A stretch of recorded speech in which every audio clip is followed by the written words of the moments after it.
What's going on, everybody? You're listening to and watching our NCD1 baseball preview.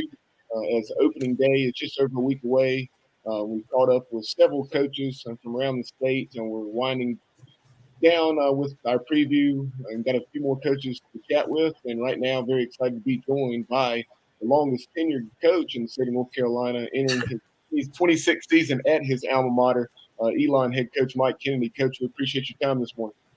Yeah, thank you, Bubba. Appreciate you having us and keeping up with Elon baseball. And, let's talk some baseball. Absolutely. Always enjoy our conversation. And I know last year this time when we spoke, you were very, very excited about some of the young talent you have in your program. You knew there would be some growing pains, and there were. Last year you finished 22-22, 10-8 in the CAA.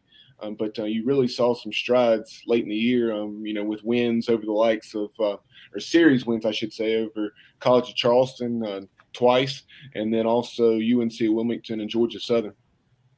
Yeah, we've talked about this before a little bit, but our season, it's kind of one of two stories. We didn't get off to a great start, getting going, and a lot of that has to do with what all of us have dealt with some COVID and getting on the field and not getting on the field. We were shut down in the fall last year for probably, I think it was a total of 31 days. So that was challenging, and, just not being able to get enough reps in. And then I felt like as the course of the season went on, we really hit our stride and started playing better baseball, especially on the back end.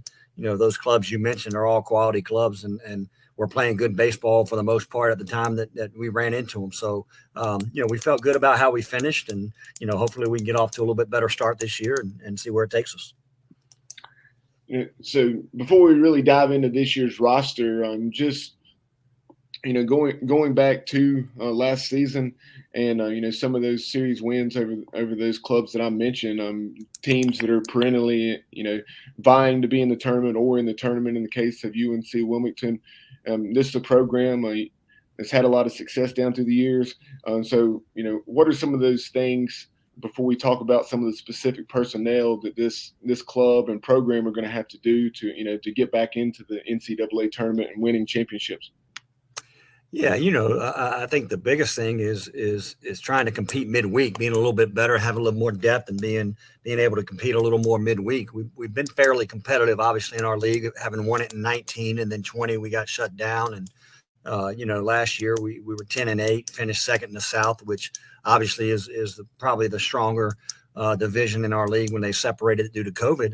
But I think moving forward and our efforts to get where we want to go, certainly, our league historically hasn't been a 2-3 bid league, and that's disappointing. But, so we get that, we understand that, but to have any opportunity, to move on without winning your tournament, we've got to play better baseball midweek. And, our schedule is tremendous, man. And it's hard to do that simply by who we play.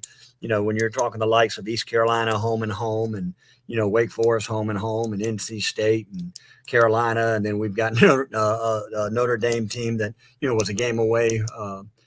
So it's a challenge, but we've got to play better, figure out a way to win some of those games and be a little bit more competitive, while taking care of business within the league. Yeah, since you went ahead and brought up your schedule, we'll go ahead and start there. I know you're home a lot early with those 3-game sets or series with Fairfield, Longwood, and Toledo. And then, like you mentioned, during the midweek, it's pretty much an ACC competition, and having Notre Dame coming to Latham Park is nice. Yeah, no doubt. Our weekends are tough, man. If you know much about Fairfield, they went on a 34-game winning streak last year and made it to a regional, held their own out in Arizona and played well. And, they've got some guys back. They got a couple guys on the mound that are very good and had great seasons last year. So that's a great challenge for us right out of the gate. We're going to have to show up, be ready to go. Army, I know the history of that program and how well they've done. I know, Longwood has a new coach. They're working at it. They're getting better. I know Toledo's gotten better. So it's a good test for us right out of the gate to try to get going weekend wise. And midweeks are, we're very fortunate, man. I tell people this all the time, being able to coach college baseball in North Carolina, man, it's incredible because of all the talent and all the teams that play. And for the most part, everybody's really good. So those midweek games are brutal, man. They're a bear, but I wouldn't have it any other way. We haven't backed off from playing all those people. And, I think when you're out on the recruiting trail and you can present, hey, you know what, outside our league, this is who you're playing. It makes a huge difference in where kids want to go and how they want to compete at the highest level. So we're very fortunate. I guess you could call it fortunate to be able to play that type of schedule. Sometimes when I leave a Tuesday night game in East Carolina, I don't feel very fortunate. So, but it is what it is. Now, tell us about some of that young talent that I referenced earlier. Let's start with your pitching staff. How's the weekend rotation shaping up? You still got a little over a week to go before you have to play.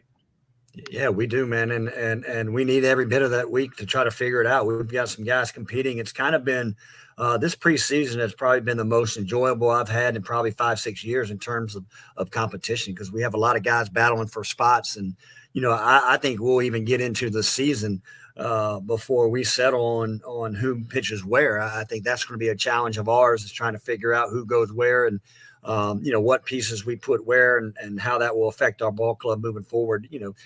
Cole Reynolds is a lefty that actually played more first base last year for us that due to an arm injury, but he's healthy now and he's throwing extremely well. So he's going to be a guy that's in the mix to pitch on the weekends. He's so valuable at first base. It's hard, to figure out where we want to use him, but he's got to be on the field. But then again, he's so good on the mound right now that I think he'll vie for a spot on the weekend. Joe Savino, who as a freshman last year pitched on the weekend for us and had some really good moments and did some really good things. He's a preseason all-conference pitcher, and he'll be in that role and pitching somewhere on the weekend. I think he's earned that to this point. Trevor Kirk, who's been outstanding for us out of the bullpen, has been very, very good for us out of the bullpen, is getting some looks, and we're trying to see if we can start him.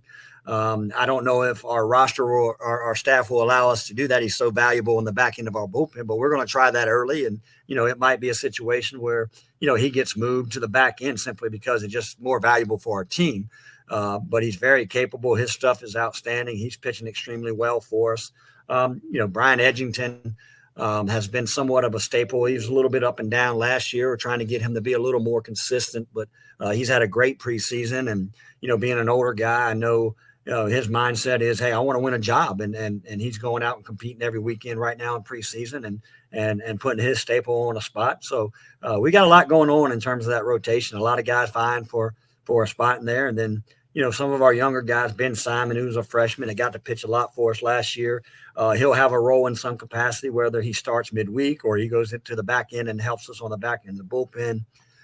Ben Siraki, who got some meaningful innings for us last year, has had arm surgery. He had a bone spur. He's coming out of some issues, but he won't be ready immediately, but he's throwing pins now and looking good. So once he gets to where he's ready to go, obviously we're counting on him. We've got a senior and Kyle Greenler, who's kind of been a staple in our bullpen since he's been here and has pitched a lot in a lot of tight, meaningful situations. He's throwing well. So we've got some depth. It's just a matter of trying to figure out who's going to go where and how that plays into us being the best club we can be.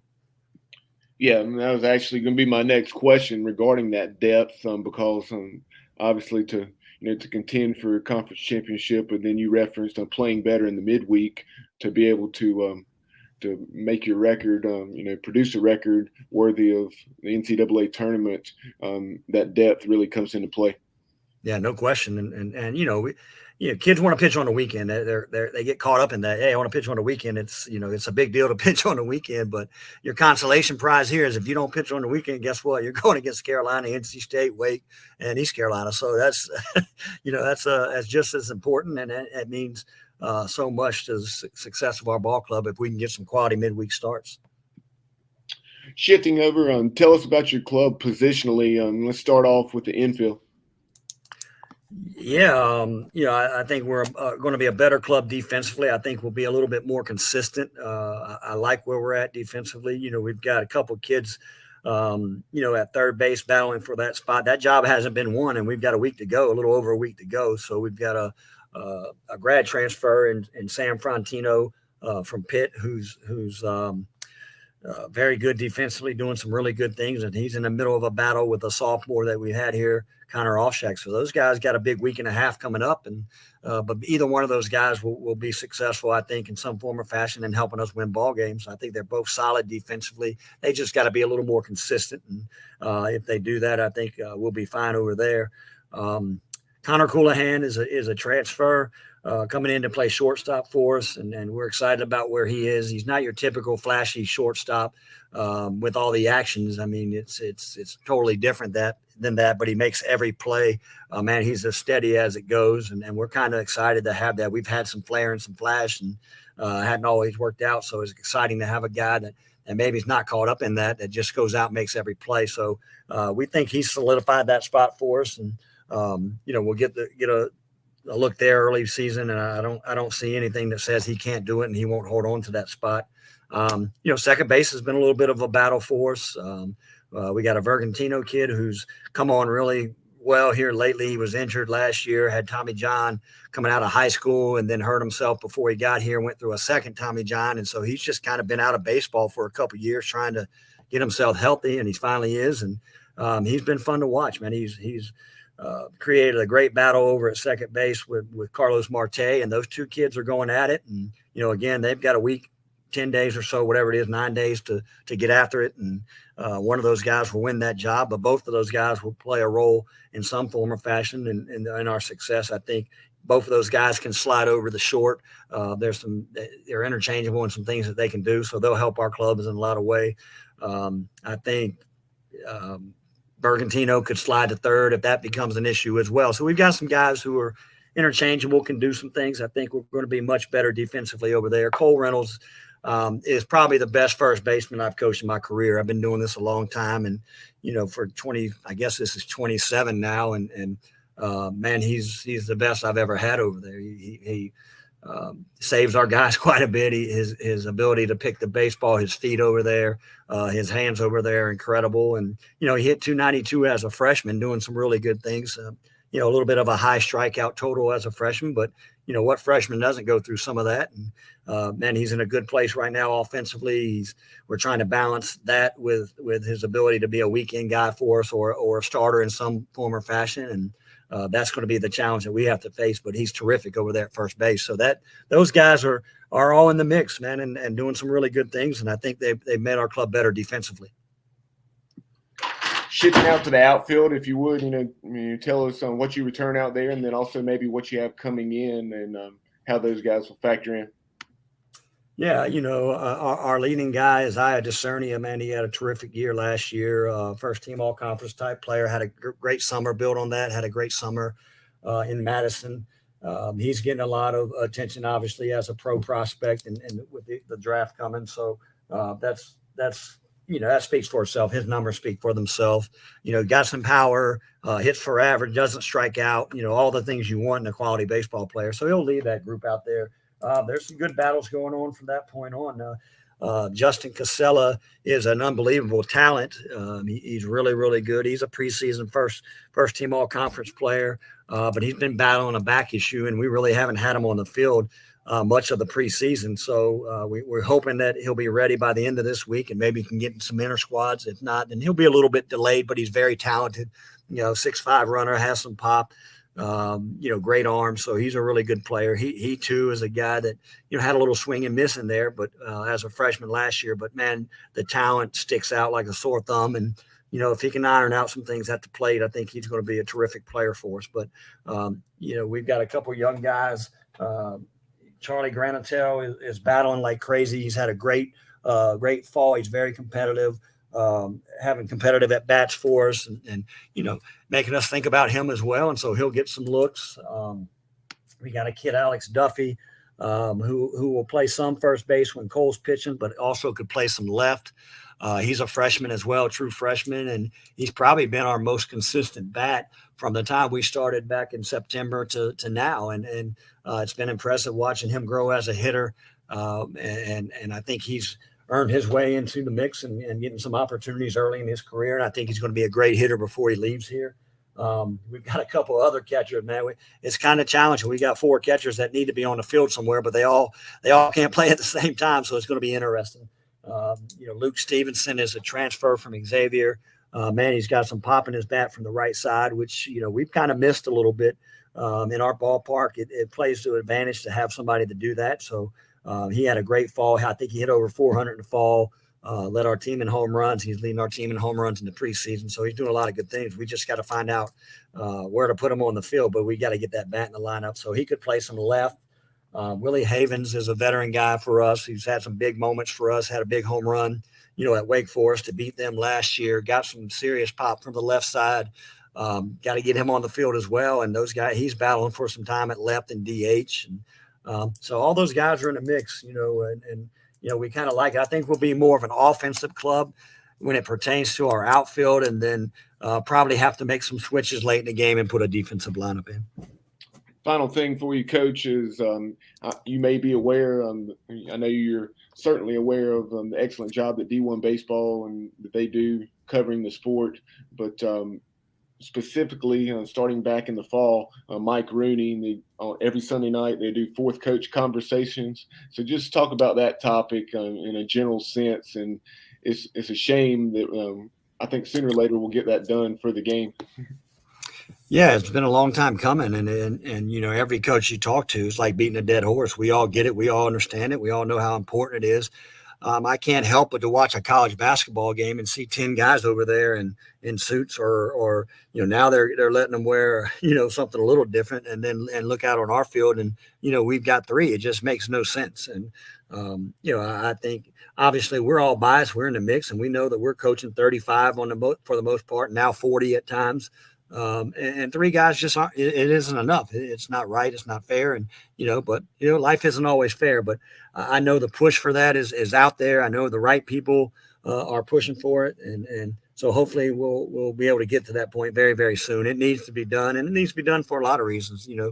Number one, for our student athletes, we preach student athlete experience, and for those guys that have a good experience, man, they need another guy out there to help them and be with them. You look at a time where a couple of guys are on the road and you got one guy and a volunteer, at home at practice. That's not a good experience sometimes when you talk about coaching these kids. So, it needs to be done. No question about it. And it's our hope that it'll happen.